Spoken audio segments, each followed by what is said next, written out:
Certo. Vamos desempacotar isso. Nossa imersão de hoje entra de cabeça num território que costuma definir de forma bem implacável o destino de praticamente qualquer grande iniciativa no mundo corporativo. Com certeza. É aquele ponto onde a teoria encontra a realidade nua e crua, né? Exato. E a nossa base para o debate de hoje é uma análise profunda sobre 9 ferramentas, técnicas e artefatos estruturais para o engajamento das partes interessadas. O foco aqui, e isso é bom deixar claro desde já, são aqueles ambientes de projetos preditivos. Sabe, aquelas abordagens em cascata, onde o planejamento antecipado e bem rigoroso é a regra do jogo. Sim, onde cada passo é calculado. E a missão desse nosso mergulho é muito clara: traduzir toda essa teoria pesada do gerenciamento de projetos em percepções práticas. Percepções reais sobre como lidar com a dinâmica e principalmente com o comportamento humano. Porque, vamos ser muito honestos aqui, projetos quase nunca falham apenas porque o orçamento acabou ou porque a tecnologia escolhida era ruim. Na imensa maioria das vezes, o fracasso bate a porta porque as pessoas certas não foram engajadas, ou, foram engajadas, mas tarde demais. É o cenário clássico. E é fundamental entender que o gerenciamento de expectativas não é um mero exercício de intuição ou de ter carisma, uma simpatia corporativa. É, na sua essência, uma ciência comportamental aplicada. Uma ciência pura, eu diria. Lendo a documentação e os estudos de caso da nossa pauta, fica muito evidente que mapear as motivações e aquelas influências ocultas das partes interessadas é o que realmente permite mitigar riscos sistêmicos. O objetivo de decifrar essa dinâmica humana é fornecer à equipe da linha de frente os meios táticos para antecipar impactos. Antecipar agendas não declaradas, né? Aqueles comportamentos que podem ser tanto o motor principal de um projeto, quanto a âncora que vai afundar tudo de vez. Perfeito. É exatamente por isso que tudo precisa começar com uma leitura muito cristalina do campo de jogo. E o material se aprofunda bastante no mapeamento das partes interessadas, trazendo primeiro a lente das direções de influência. Ah, isso é fascinante. Para quem escuta a gente e vive o dia a dia de gerenciar múltiplos interesses conflitantes, ter essa espécie de bússola mental muda totalmente a forma de operar. A analogia perfeita aqui é imaginar um tabuleiro de xadrez. Adoro essa analogia. Cada peça tem um vetor de movimento diferente, certo? E quem está na cadeira de gestão precisa enxergar todas essas direções acontecendo em tempo real. E a primeira direção mapeada, obviamente, é a ascendente. Exato, o fluxo ascendente. É aqui que reside a autoridade máxima. Basicamente, o controle sobre o fluxo de caixa corporativo. Estamos falando da alta gerência, dos investidores, dos comitês diretivos. As decisões que vêm de cima para baixo têm o poder de alterar o escopo do projeto do dia para a noite. Só que o erro comum é focar apenas nessa direção. A gestão assume que, se quem assina o cheque está feliz, o projeto está 100% seguro. E aí entra a rasteira. Uma rasteira perigosa. O que nos leva à direção descendente, que engloba as pessoas que de fato fazem a engrenagem girar. A equipe técnica, os subcontratados, os especialistas alocados. E ignorar essa base é pedir para o castelo de cartas desmoronar, não tem outro jeito. Se a equipe que executa não entende o propósito do que está fazendo ou não está engajada, a produtividade cai pela metade, a rotatividade dispara. Mas, olha, a direção que eu acho que gera mais dor de cabeça no mundo real corporativo é a lateral. Nossa, sem dúvida. A influência lateral é frequentemente subestimada e é justamente ali que as guerras de bastidores acontecem. Ela diz respeito aos pares. Outros gerentes de projeto, líderes de departamentos vizinhos, gerentes funcionais dentro da mesma organização. A galera que está no mesmo nível hierárquico competindo por espaço. Sim, o atrito ocorre porque essas pessoas, na maioria das vezes, estão competindo pela mesma piscina finita de recursos. Se o projeto atual precisa de um arquiteto de software sênior por 3 meses e esse profissional pertencia a outro departamento, essa é uma relação de influência lateral. Se não for muito bem negociada, gera problemas gigantes. Exato. Se não for gerenciada com cuidado, cria gargalos invisíveis que paralisam o cronograma e, o pior, sem ninguém admitir abertamente o porquê. É a famosa guerra de trincheiras corporativa. Todo mundo sorri nas reuniões de diretoria, mas na hora de liberar o recurso, a porta fecha. E, para completar o nosso tabuleiro, temos a influência externa. E aqui não estamos falando apenas do cliente final, né? Vai muito além disso. A influência externa engloba fornecedores cruciais, órgãos reguladores, mídia, a comunidade local e até concorrentes indiretos. Pense num projeto de lançamento de uma nova plataforma de saúde digital, por exemplo. Certo. A equipe foca intensamente no engajamento dos médicos e dos pacientes, que são os usuários diretos, mas negligencia o Conselho Regional de Proteção de Dados, ou uma nova regulamentação governamental. O projeto inteiro pode ser embargado na véspera do lançamento. Um pesadelo. Total. Compreender essas interdependências externas é vital para blindar a iniciativa contra os choques de realidade do mercado. Mas entender quem está em qual direção é só o aquecimento dessa nossa análise. A base avança para um modelo clássico, mas que exige um cuidado imenso na aplicação, que é o quadro de poder e interesse. O famoso cruzamento de duas variáveis. Isso. É aquela matriz tradicional de 4 quadrantes que cruza o nível de poder de uma pessoa com o nível de interesse dela no projeto. Na teoria, é uma ferramenta excelente para evitar o esgotamento da equipe. Não faz sentido gastar energia massiva enviando relatórios densos para um grupo que tem baixo poder e baixo interesse. Exatamente. A alocação de energia precisa ser inteligente. Por outro lado, o grupo de alto poder e alto interesse exige gestão diária, contato próximo. Mas jogando um pouco com a posição de advogado do diabo aqui. Na prática, ignorar ou dar atenção mínima para o pessoal de baixo poder e baixo interesse não abre margem para rebeliões silenciosas? Essa é uma crítica fantástica e muito real no dia a dia. O quadrante de poder e interesse não é estático. Ele é apenas um retrato momentâneo. O perigo de tratar o quadrante de baixo poder e baixo interesse apenas como um grupo a ser ignorado ou monitorado de muito longe é que as pessoas se movem pela matriz. Elas mudam de ideia. E ganham força. Um grupo de funcionários que hoje tem baixo poder individual pode se organizar. Podem formar um sindicato ou um bloco de oposição estruturada e subitamente saltar para o quadrante de alto poder, muitas vezes impulsionados por um novo interesse negativo no projeto. A utilidade real dessa ferramenta não é só categorizar e colocar na gaveta, né? Longe disso. É criar um radar contínuo para a alocação dinâmica de energia da equipe de gestão, ajustando a comunicação conforme as peças se movem pelo tabuleiro. E aqui é onde fica realmente interessante, porque a matriz bidimensional tradicional tem um limite muito claro.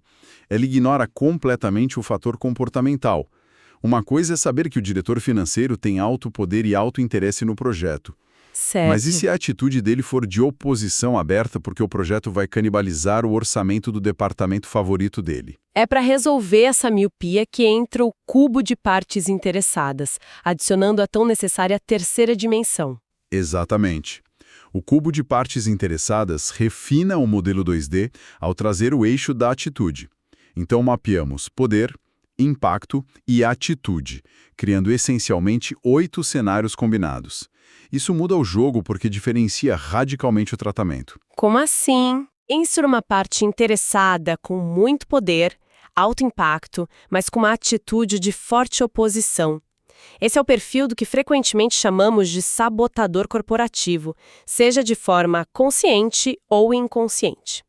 A estratégia tática para lidar com essa pessoa não pode ser apenas manter informada, como ditaria o modelo básico. Precisa ser uma estratégia de contenção, ou até de conversão, se possível. Precisamente.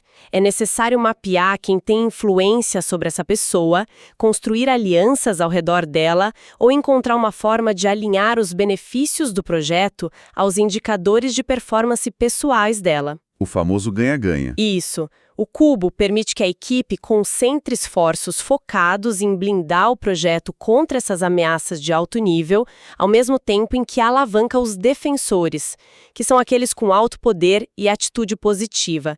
É uma visão bem mais madura da política organizacional. Mas o que acontece quando essa política organizacional é atropelada por uma crise real? Porque o cubo é maravilhoso para o planejamento tático de médio prazo. Mas a nossa fonte traz outro ângulo essencial, que é o modelo de saliência. E esse modelo quebra um pouco a lógica estrita do organograma, daquela coisa de quem tem o crachá mais alto manda mais. É verdade. E os pilares aqui são poder, legitimidade e urgência. Isso. O modelo de saliência é brilhante justamente para cenários de alta pressão. Ele define que a saliência, ou seja, a proeminência e a necessidade de atenção imediata de uma parte interessada, é a interseção desses três fatores. Vamos detalhar isso para quem está acompanhando? Claro. O poder dita a capacidade de impor uma vontade. A legitimidade indica que a reivindicação daquela pessoa é moralmente ou legalmente válida. E a urgência é o fator de sensibilidade ao tempo. O que a urgência faz é injetar um dinamismo absurdo no sistema. A urgência subverte a hierarquia. Pensem numa situação, para quem nos escuta, em que um grupo da comunidade local descobre um risco de contaminação em um projeto de infraestrutura que está em andamento. Um cenário tenso. Muito. Essa comunidade pode não ter o poder financeiro ou um assento no conselho diretor da empresa.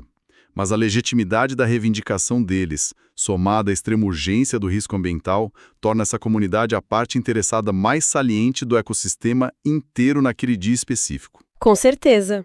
E se a equipe do projeto ignorar isso com a desculpa de que eles não têm poder de veto oficial, o projeto inteiro vai parar nas manchetes dos jornais no dia seguinte. Sem dúvida. É o exemplo definitivo. O modelo de saliência ensina que a atenção da equipe de projeto não deve ser escrava apenas do organograma da empresa. Ele força a gestão a alocar recursos para apagar incêndios com base na criticidade real do problema e na validade de quem o levanta. E isso previne aquelas paralisias burocráticas terríveis, onde todo mundo fica esperando o CEO decidir sobre algo que exigiu uma ação local imediata. Fechando essa trinca de ferramentas de avaliação avançada, nós temos a matriz de avaliação do engajamento das partes interessadas.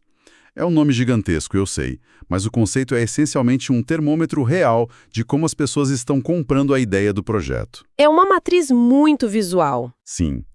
Ela avalia o cenário colocando a letra C para o nível atual de engajamento, do inglês current, e a letra D para o nível desejado, de desired. E as categorias geralmente vão de inconsciente, passando por resistente, neutro, apoiador, até chegar em líder. Se conectarmos isso à imagem maior de tudo que estamos falando, essa matriz é um mapa de lacunas definitivo.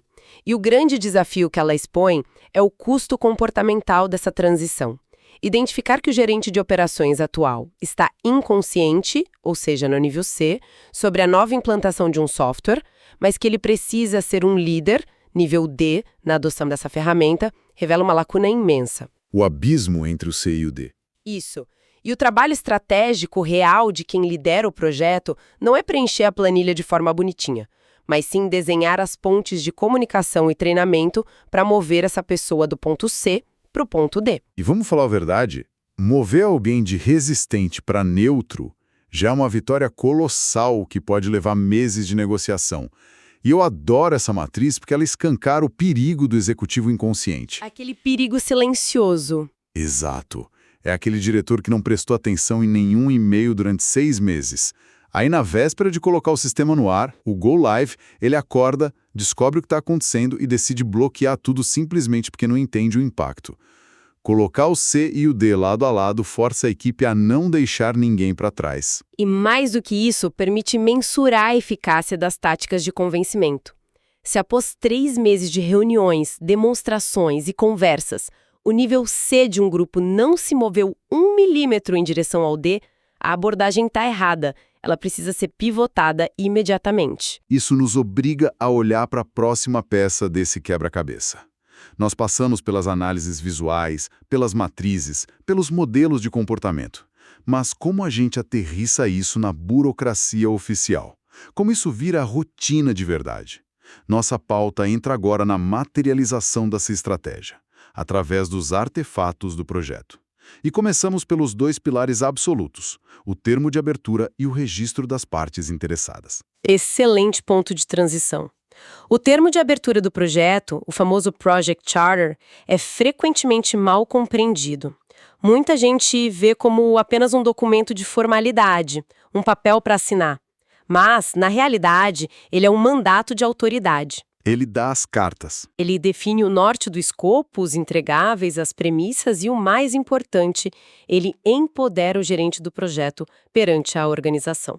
Sem um termo de abertura robusto, qualquer tentativa de engajar partes interessadas de alto nível se torna um exercício imenso de frustração. Porque o líder do projeto não tem a legitimidade formal para cobrar nada. Exatamente, o líder fica de mãos atadas. O termo de abertura é essencialmente o escudo de quem gerencia o projeto. Já o registro das partes interessadas é o banco de dados tático. E aqui a gente precisa ser muito claro. Para quem acha que isso é só uma lista de contatos com o nome e e-mail da galera, tá muito enganado. É o mapeamento de todas as minas terrestres e potes de ouro do projeto. É lá que se documentam os papéis, os interesses ocultos, os níveis de influência e os resultados de todas aquelas matrizes que discutimos agora há pouco. Correto.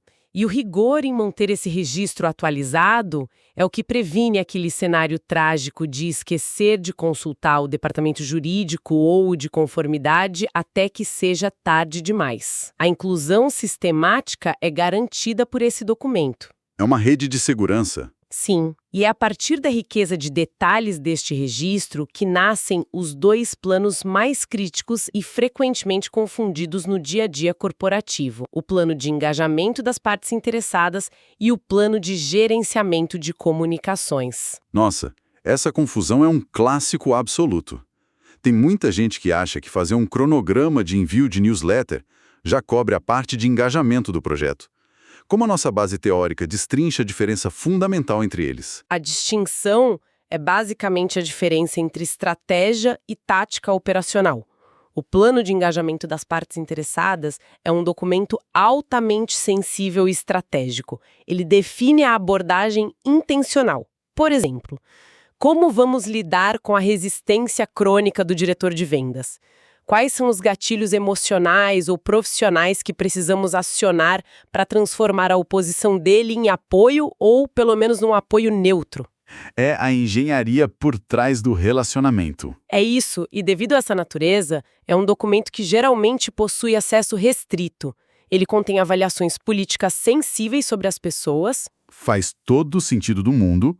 Pensa bem, nunca se enviaria o plano de engajamento por engano para a empresa toda, porque lá estaria escrito literalmente algo como: o diretor fulano é resistente por medo de perda de status e precisa ser amaciado em reuniões privadas. Seria um desastre político sem precedentes. Um caos total. Seria o fim do projeto ali mesmo. Já o plano de gerenciamento de comunicações é o motor de entrega dessa estratégia que você definiu. Se a estratégia de engajamento diz que precisamos aumentar a confiança dos investidores, o plano de comunicação vai ditar como isso vai acontecer. Vai definir que será feito através de um relatório executivo, quinzenal, enviado nas manhãs de terça-feira, no formato de painel visual e permitindo respostas diretas via um portal dedicado. Ele é a parte mecânica da coisa. Sim, ele mapeia os canais, a frequência, o formato e, o mais importante, estabelece os laços de feedback. E preocupações cheguem de volta à equipe de gestão. O que me leva ao nosso nono e último artefato da análise de hoje, o registro de problemas, o famigerado issue log. E aqui eu preciso colocar um pouco de humor porque, historicamente, essa é aquela planilha triste, onde quem gerencia o projeto vai para chorar e registrar tudo que deu errado. Um puro muro de lamentações corporativo. É assim que muita gente vê, né? Mas o que é fascinante aqui é que o material de estudo desconstrói completamente essa visão derrotista. O registro de problemas não é um cemitério de falhas. É uma ferramenta ativa e dinâmica de construção de confiança. Explica melhor essa dinâmica da confiança. Pense na psicologia por trás do engajamento.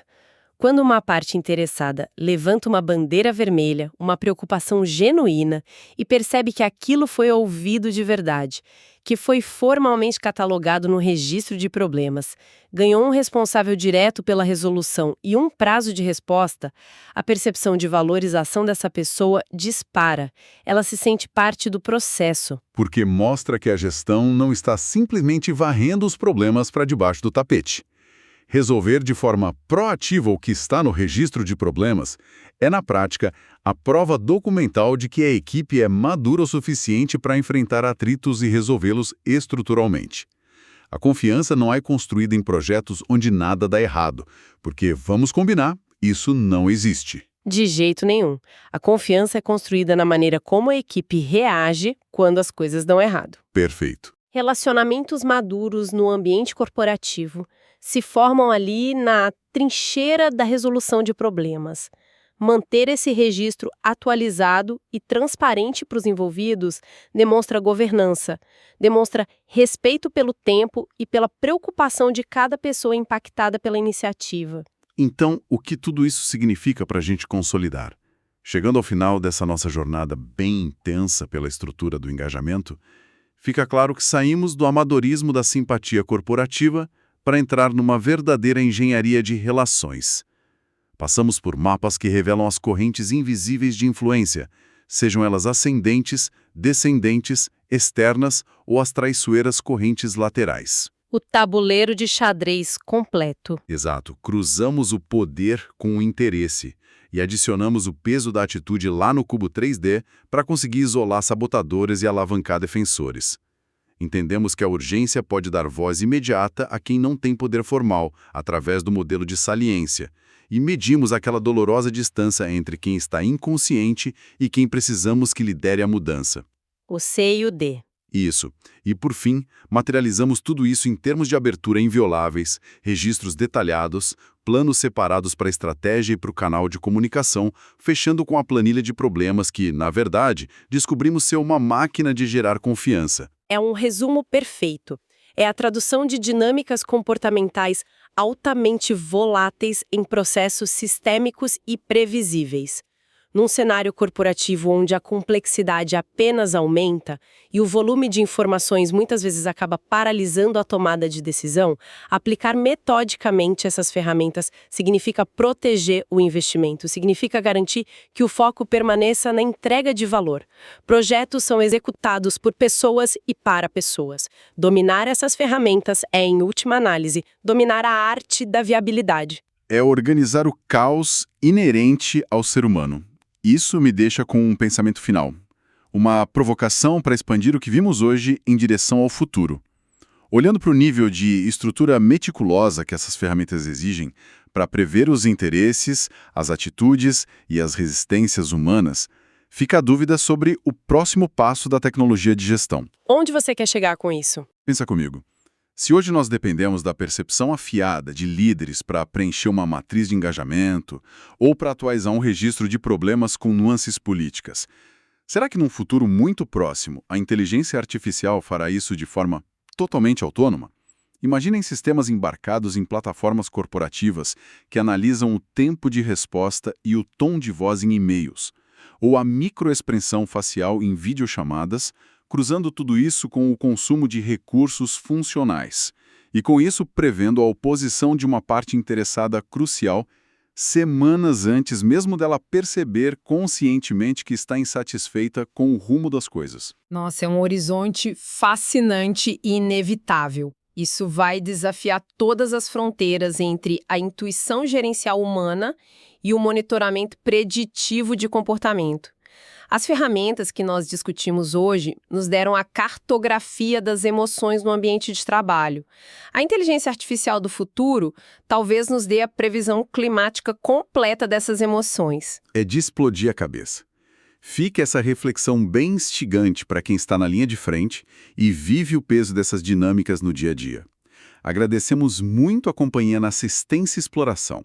Continuem questionando o ambiente ao redor, apliquem esses conceitos em seus próprios desafios e até o nosso próximo mergulho profundo.